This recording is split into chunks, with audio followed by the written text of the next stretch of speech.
وسیلہ دینا 100% جائز ہے، اس میں کوئی گنجائش نہیں۔ حدیث پاک سنیے، میرے رسول پاک سید عالم صلی اللہ علیہ وسلم نے فرمایا بنی اسرائیل کے 3 لوگ تھے، نیک آدمی تھے، سفر پہ جا رہے تھے تو بارش تیز آ گئی، صحیح بخاری کی حدیث ہے، تیز بارش آئی، ایک غار میں پناہ لی بارش سے بچنے کے لیے۔ اچانک طوفان آیا تو ایک پتھر لڑک کر غار کے منہ کے آگے گر گیا، اندھیرا چھا گیا، اندر اندھیرا، طوفان ہے، پریشانی ہے۔ میرے حبیب پاک علیہ السلام فرماتے جب اندھیرا دم گھٹنے لگا، اندھیرا ہونے لگا، پریشان ہونے لگے، ایک بولا، کہنے لگا اگر زندگی میں کوئی نیک کام کیا ہے تو اس کو یاد کر کے دعا مانگو، اللہ کرے ہم سے کوئی نیک کام ہو جائے۔ جو ہوتے ہیں اس میں بھی ریاکاری ہوتی ہے، اس میں بھی ملاوٹ ہوتی، کوئی نیک کیا ہے تو دعا مانگ لو۔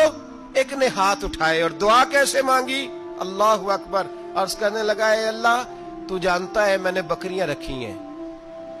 میں دودھ دھو کے بیچتا ہوں، میرے بیٹے بھی ہیں، بیٹیاں بھی ہیں، اولاد بھی ہے، اور میرے پاس لوگ دودھ خریدنے بھی آیا کرتے تھے، پر اللہ میرے بوڑھے ماں باپ ہیں، میں نے اپنی زندگی کا طریقہ بنایا ہے جب تک ابا جی دودھ نہیں پئیں گے کسی کو نہیں ملے گا، جب تک میری بوڑھی ماں کے لبوں سے دودھ نہیں لگے گا کسی کو نہیں ملے گا۔ اے اللہ وہ رات بھی تو جانتا ہوگا جب میں دیر سے آیا، دودھ دھویا تو ماں باپ سو چکے تھے، عرش کے مالک تو بھولا نہیں کرتا، تو بھولنے سے پاک ہے، میرے رب میں دودھ کا پیالہ لے کے ساری رات کھڑا رہا ماں باپ کے سرانے، نہ میں نے دودھ بیچا نہ میں نے بچوں کو دیا، آدھی رات کے بعد ان کی آنکھ کھلی، انہوں نے دودھ پیا، اے اللہ میری اماں بھی مجھ سے بڑی راضی ہوئی، میرا باپ بھی بڑا راضی ہوا، مالک اگر وہ عمل واقعی تجھے قبول ہے تو اس مصیبت سے نجات دے دے۔ میرے نبی پاک علیہ السلام فرماتے اس نے یہ وسیلہ دے کے دعا مانگی تو اللہ نے پتھر سرکا دیا، پہلے روشنی نہیں آ رہی تھی اب روشنی آنی شروع ہو گئی۔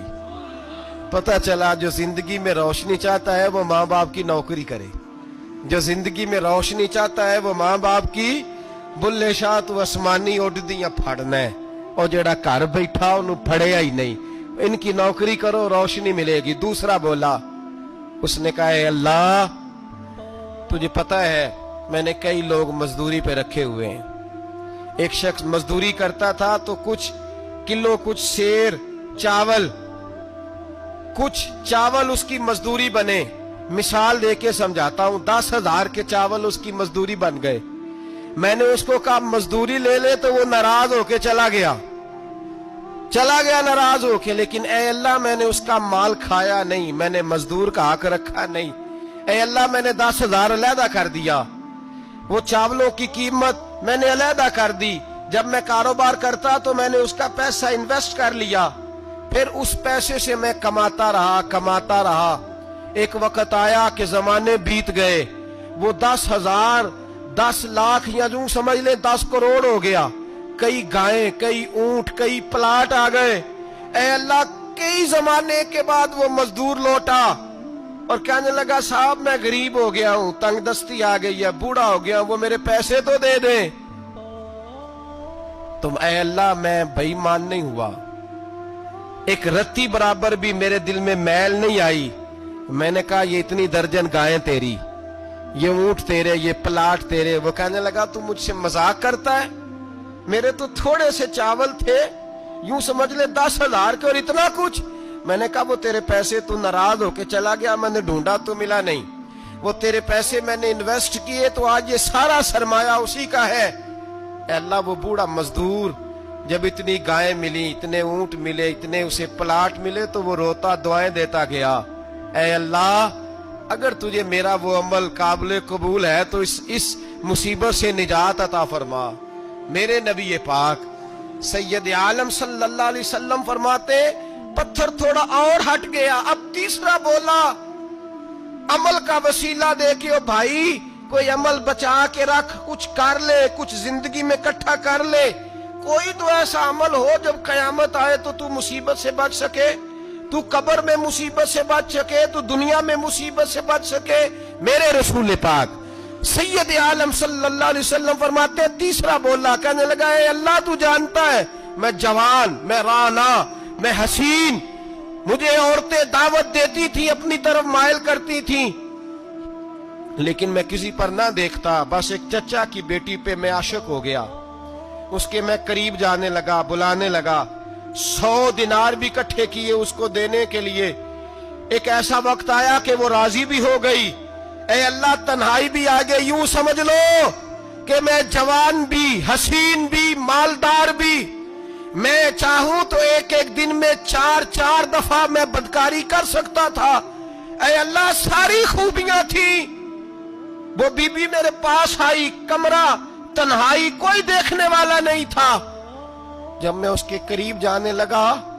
تو وہ عورت کہنے لگی تو رب سے ڈر جا، رب سے ڈر جا، رب سے ڈر جا، اے اللہ طاقت بھی، جوانی بھی، حسن بھی، مال بھی، میں سب کچھ کر سکتا تھا پر تیری لیے، اور اگر مسلمان ہوگا تو کہے گا اے اللہ تیرے رسول کے لیے، اے اللہ مدینے والے چاند کی بات مان کے، اے اللہ آمنہ کے معصوم کی بات مان کے، اے اللہ جناب فاطمہ الزہرا کے ابا کی بات مان کے، میں نے اپنے نفس کی خواہش کو کچلا، اور کچل کر کے میں نے وہ گناہ نہیں کیا، اس کو آزاد کر دیا۔ اگر وہ عمل تیری بارگاہ میں قبول ہے تو نجات دے دے۔ میرے نبی پاک فرماتے ہیں بس دعا ختم ہوئی تو اللہ نے پہاڑ دور پھینک دیا، اللہ نے نجات دے دی۔ اللہ کرے میری ملت کے جوان کو بھی یہ نیکی نصیب ہو جائے،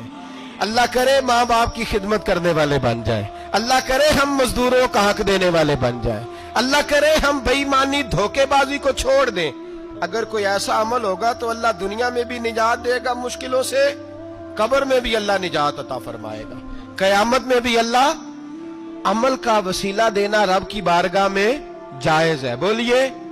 اللہ کے ناموں کا وسیلہ دینا جائز ہے۔ کوئی بھی عبادت اگر خلوص کے ساتھ کی جائے، میرے نبی پاک نے فرمایا فرض نماز پڑھ کے تو جو دعا بھی مانگے گا رب تیری قبول فرما لے گا، فرض نماز پڑھ کے جو دعا بھی مانگے گا اللہ تیری، اس کا مطلب ہے اعمال کی برکت سے اللہ دعائیں قبول کرتا ہے، اللہ دعائیں قبول، بس پھر وہی دعا کرتا ہوں اللہ ہمیں خلوص والے عمل کی توفیق عطا فرما۔ اچھا اگر یہ والا وسیلہ جائز ہے تو بتائیے نبی پاک کا وسیلہ جائز نہیں؟ عمل میں تو کوئی کوتاہی ہو سکتی ہے لیکن حضور کی وجاہت میں کوئی کوتاہی ہو سکتی، نبی پاک کی رحمت میں کوئی کمی ہو سکتی؟